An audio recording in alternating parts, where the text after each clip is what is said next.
Au nom du Père et du Fils et du Saint-Esprit, ainsi soit-il.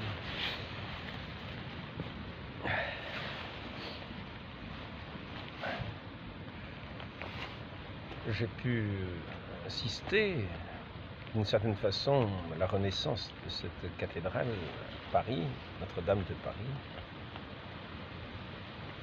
Ça m'a donné l'idée de ce que peut être la renaissance d'une nation. Que nous avons vu ce qui fait le cœur d'une nation.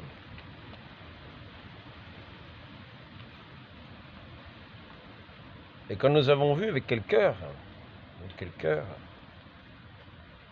peut être fêté, peut être honoré, celui qui est justement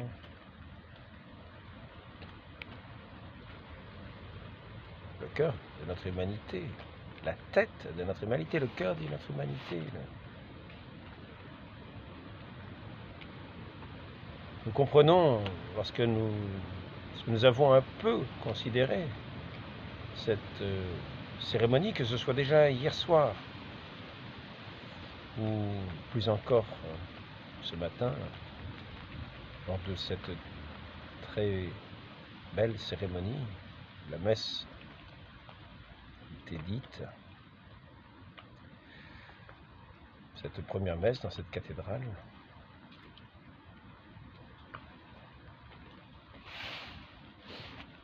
Nous avons vu que ce qui constitue l'humanité était au cœur même de cette messe, au cœur même de toute cette célébration, au cœur même de tous ces actes que l'on a vus se poser les uns après les autres,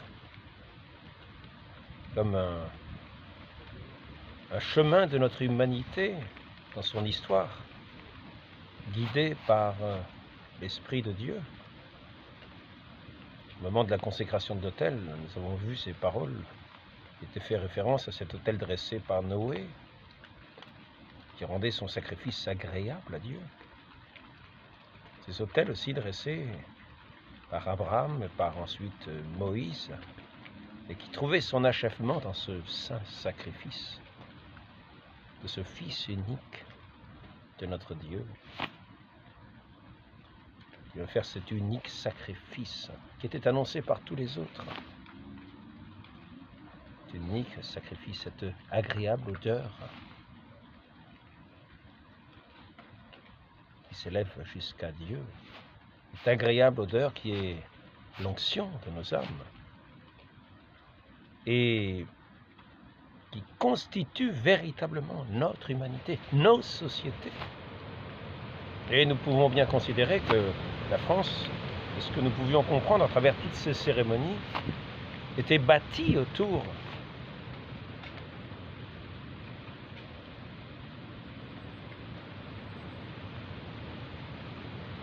de notre Dieu, autour de ces saintes messes, autour de l'Église elle-même,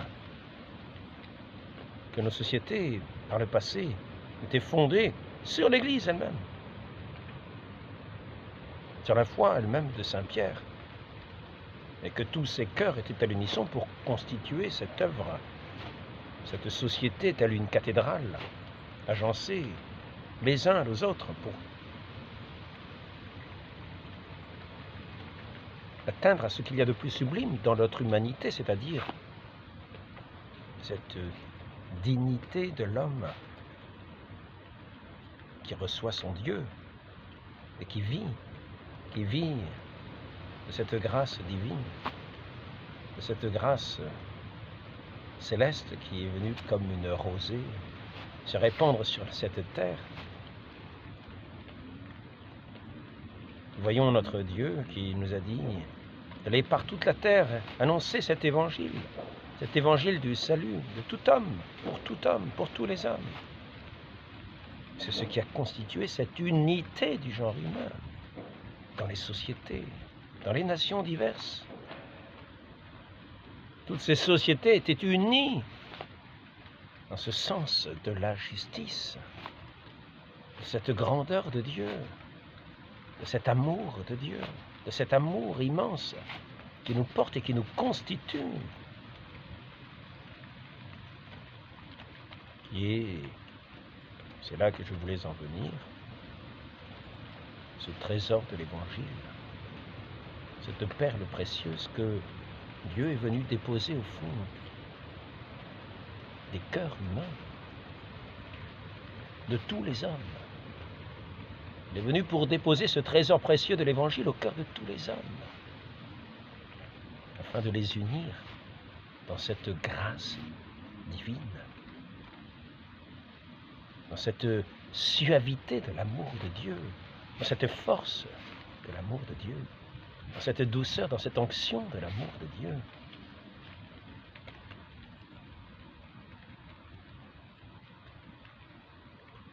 Notre Dieu est venu déposer ce trésor de sa divinité dans le cœur des hommes. Et lorsque nous pensons annoncer l'Évangile, nous considérons effectivement ce que notre Dieu a déposé en nous, de ce nouveau jour qu'il a fait naître en nous, nous qui étions dans cette nuit de ce monde, nuit de ces discordes, nuit de ces égoïsmes, nuit de tous ces déchirements humains.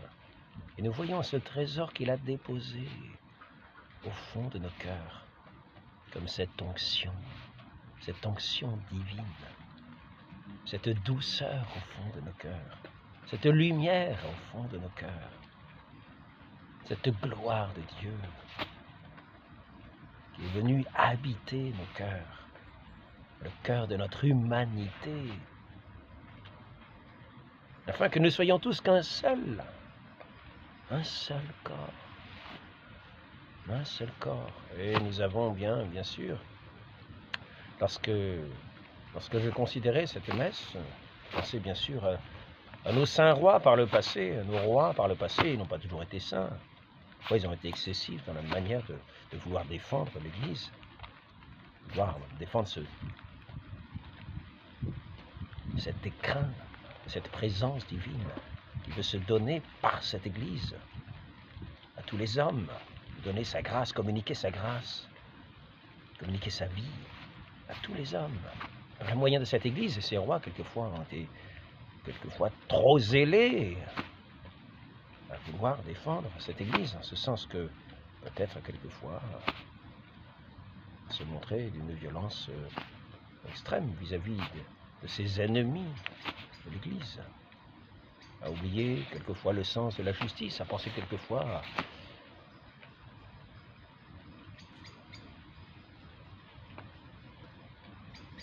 mais il y avait ce zèle,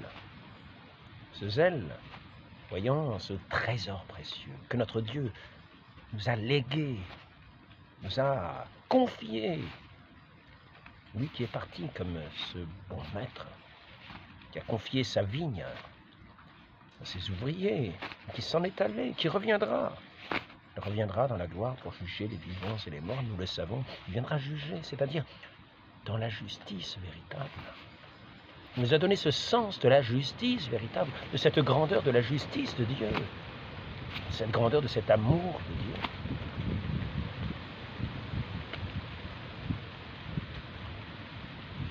Et en voyant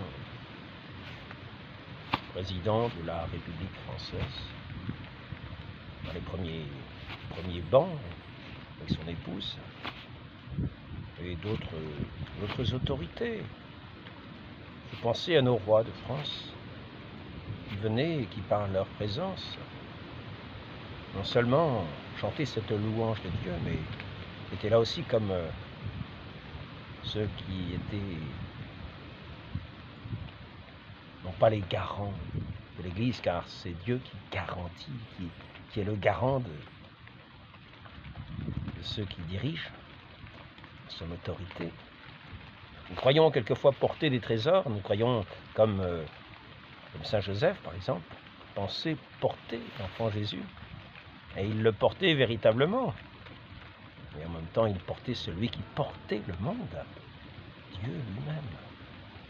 Aussi, ces rois avait la charge aussi de cette défense de l'Église, de ce trésor précieux de l'humanité déposé dans notre humanité, cette maison sainte de Dieu, dans notre humanité. Ce trésor de ce peuple qui devient le peuple de Dieu. Ces rois qui avaient la garde de ce dépôt précieux pour le protéger de tous les renards, de tous les loups ravissants. Je me disais, je pensais à eux. Et en même temps, ces rois étant ainsi, montraient par là, par leur autorité, l'importance, le prix précieux que cette Église a pour le monde, a pour chaque peuple, car chaque roi a son peuple. Et du même coup, je pensais à la République. Je me disais,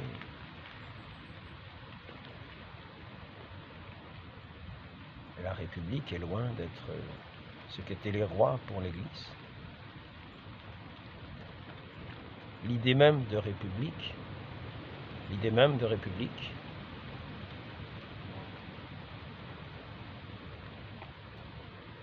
semble être une opposition permanente, une attaque permanente au sens de la nation qui est exposée par cette Église unie dans ce qu'il y a de plus précieux, de plus grand, de plus noble, dans l'humanité, ce qui la constitue dans sa foi, dans son espérance, dans cette charité que rien ne peut dépasser, Parce que le Christ est venu nous porter l'Évangile, il n'y a rien de plus grand qu'il puisse nous être donné, révélé. Il s'est donné lui-même comme étant notre vie.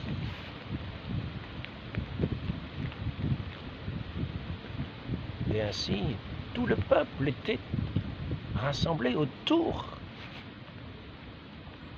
dans cette église, comme des artisans de cette cathédrale.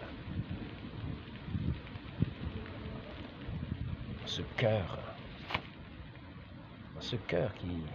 qui chantait à l'unanimité, d'un cœur unanime, d'une seule âme, d'un seul cœur, d'un seul mouvement. Qui chantait tout cet élan, cet amour vers celui qui est, non pas vers le néant. La République nous dit, vous avez chacun droit à vos opinions. Vous avez tous droit à vos opinions, mais sachez bien, et nous sommes là pour vous le dire, il n'y a pas de Dieu. Non, ce qui est essentiel, ça n'existe pas, ce n'est qu'un pur néant. Non, et vous avez le droit de garder chacun vos opinions de néant, de vivre dans vos divisions. Ici, nous sommes réunis dans ce qu'il y a de plus beau, de plus vrai, de plus juste, de plus assuré. Car toutes ces preuves qui nous sont données, comme prétexte, justement, cette République établie sur la division des hommes, en faisant de ce droit à son opinion, ce droit à cet écart de Dieu, de ce droit au blasphème, ce droit à cette division, à ce déchirement des peuples.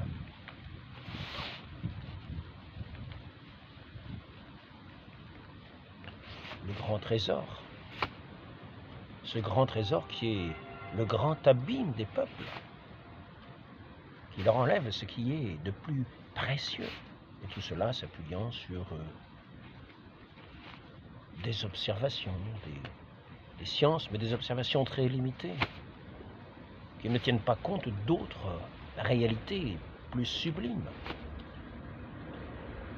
établies avec comme je l'ai déjà abordé ce sujet à différentes reprises, par ce qui semble de plus autorisé scientifiquement, mais qui s'aveugle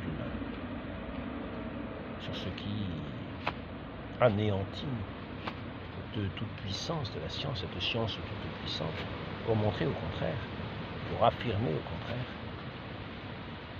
la divinité agissante de notre Dieu, véritablement tout-puissant. Quelque ce soit les miracles les plus ignorés de tel ou tel coin du monde. Ici, par exemple. À nouveau, Léonie Chartron, je crois qu'elle s'appelle, de l'Orme, dans la Nièvre, était atteinte depuis 5 ou 6 ans d'une carie tuberculeuse des vertèbres. Alors, raconte le docteur, il a soigné Monsieur Dancard d'Avalon. Elle est conduite à la Fontaine, à Lourdes. Elle y entre et en sort guérie, n'ayant plus besoin de personne pour marcher, allant et venant, agile et gai. Sa gibbosité avait disparu instantanément. Depuis sa santé a toujours été excellente. C'est son propre médecin qui rend témoignage. Et nous avons comme ça des anéantissements de ce qui semble les lois fatales de la science, les lois implacables, pour amener l'anéantissement de toute espérance humaine, de toute espérance véritable. Cette science qui voudrait avancer comme un rouleau compresseur pour démolir ce qui est au cœur de l'homme, cette rosée céleste, actrice de toutes choses dans sa providence. Et nous voyons que cette providence est victorieuse de tous les éléments. Et que cette science, comme je le disais dans le dernier entretien, nous pouvions la voir comme une addition. 1 plus 2 plus 3 plus 4 plus 5 égale 15. Ah oui, nous avons la solution du monde. Mais le problème, c'est que quand certains éléments changent de nature, comme une hostie, parce qu'on voyait à l'image de cette hostie qui s'élevait de la coupelle, contre toutes les lois de la nature, ou ces hosties, simples frottements, qui se changent qui se coagulent en sang, ou se changent en chair humaine. Ainsi que la parole de notre Seigneur nous le disait, ceci, en montrant le pain à ses apôtres, le soir de sa passion, ceci est mon corps. Ainsi nous voyons que par sa parole, ainsi qu'il est dit dans l'Écriture, notre Dieu agit, constitue toute chose et rien ne se fait sans sa parole. La parole de Verbe créateur. Dans les plus petits, dans les miracles les plus oubliés, c'est lui qui agit. Mais dans la providence, la plus insignifiante à nos yeux, c'est lui qui agit. C'est lui qui nous mène, qui nous guide. Nous qui sommes de bonne volonté, c'est lui qui frappe à la porte de notre cœur pour y entrer. C'est lui qui veut nous constituer son peuple dans cette unité, et cette unité qui est sa vraie louange. Là où 2 ou 3 sont réunis en mon nom, je suis présent. Cette unité des enfants des hommes, c'est une véritable louange à notre Dieu, le signe de son amour. Lui, cette onction vivante, cet Esprit Saint, qui vient habiter nos cœurs, qui vient lier nos cœurs les uns aux autres, les lier, les unir, non pas les lier de liens de nécessité, mais les unir du lien de l'amour, de ce ciment de l'amour, de cette communication de l'amour. Et c'est ainsi que c'est lui qui bâtit nos sociétés. Et c'est ce que nous voyons dans cette messe. Toute la nation française était bâtie sur ce saint sacrifice de notre Seigneur qui nous donne sa vie. Et que le peuple tout entier chantait dans toute sa diversité, comme tous ces artisans de cathédrales ont bâti ces églises et ces cathédrales. Chacun dans son métier. tous les artisans de ces nations travaillaient à la constitution dans une unanimité de cœur. C'est là la nation véritable. C'est là la nation véritable. Il ne s'agit pas de la République, malheureusement, parce qu'elle dit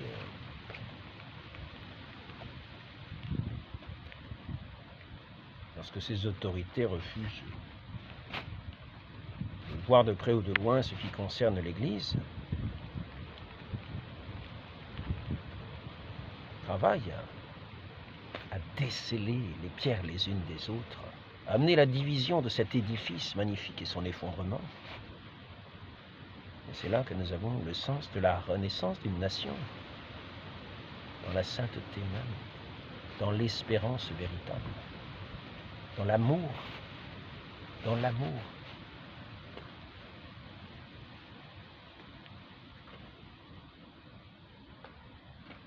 qui unit, qui seul unit dans cet amour éternel, dans cette charité.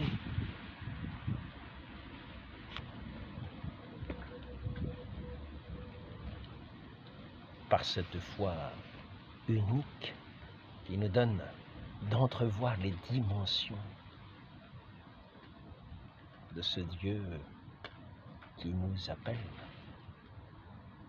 de ce Dieu qui nous a véritablement constitués, qui nous a fait, qui nous a créés pour le connaître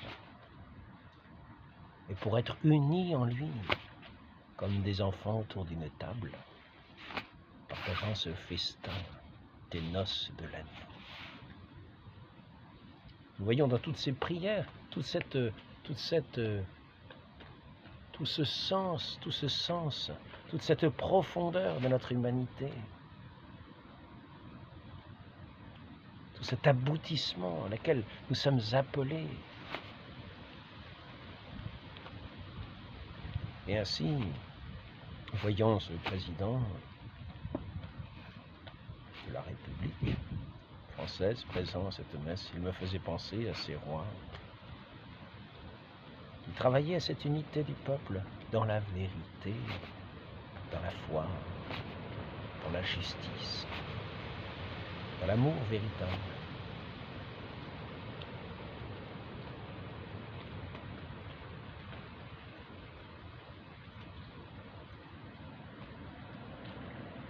Que ce don de Dieu a permis aux hommes de réaliser, lui qui s'est donné sur la croix, dans cet unique sacrifice, réalisant tout, accomplissant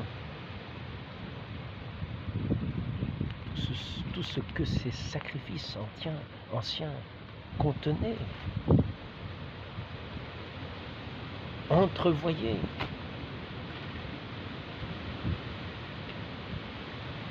Abraham a contemplé mon jour, dit notre Seigneur. Il s'en est réjoui.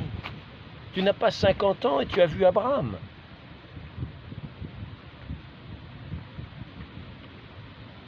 Notre Dieu est l'espérance des hommes.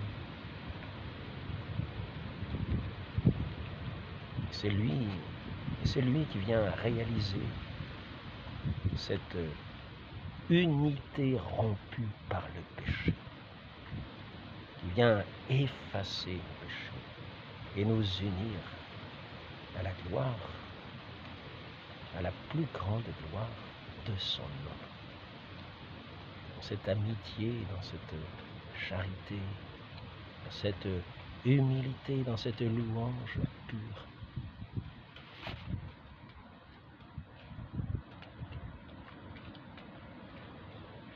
Dans cette communion véritable. Parce que tout ce peuple se retrouve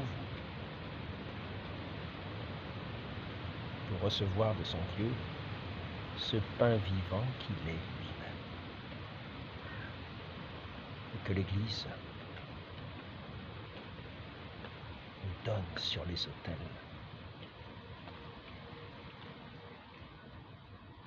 Et renouveler ce sacrifice du Fils unique de Dieu, l'espérance des hommes, la vie du monde, la vie en plénitude. La nation renaîtra lorsque les autorités ne se sépareront plus de leur Église, mais feront un autour de cette Église, un avec cette Église, la protégeant, la choyant, et rassemblant tous les peuples dans cette Église. Marie conçue sans péché, en ce jour de votre immaculée conception, rendez nos cœurs purs, rendez nos cœurs purs de cette grâce divine, afin de vivre véritablement de cette charité dans l'union à votre Fils, dans l'union avec les hommes.